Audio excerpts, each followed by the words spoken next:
I sprinkled baking soda on my plants, and by day 3, something crazy started happening.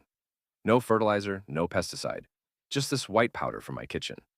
So, what really happens when you use baking soda in your garden? I started with 2 tomato plants, one with baking soda, one without. I added just 1 tablespoon of baking soda around the base, not touching the stem. Then I watered normally. That's it. No tricks. Why baking soda?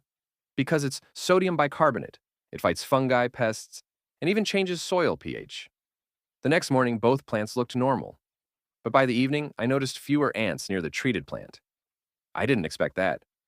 Turns out, ants hate baking soda. Now here's where it got interesting. The leaves on the treated plant looked slightly cleaner. No sign of white spots or powdery mildew. Meanwhile, the untreated plant had tiny white patches, early signs of fungal infection. Baking soda was already protecting my plant. I checked the soil pH. It shifted slightly towards alkaline. That's good for tomatoes, peppers, and roses. But careful.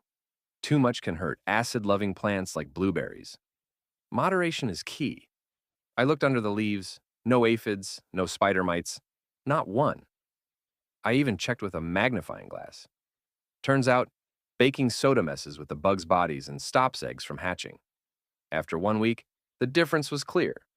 The treated plant had more flowers, looked stronger, and had zero pests or fungus. The untreated one, slower growth, leaf spots, and tiny insect bites. And I only used 1 tablespoon. Do use it once a week. Do mix it with water, 1 tablespoon in 1 liter, for spraying leaves. Don't pour it directly on small plants. It can burn leaves. Don't use it on acid-loving crops. So yes, baking soda works. It's not magic, it's science. Cheap, safe, and powerful. This might be the best natural garden hack ever. Try it once and you'll never skip it again.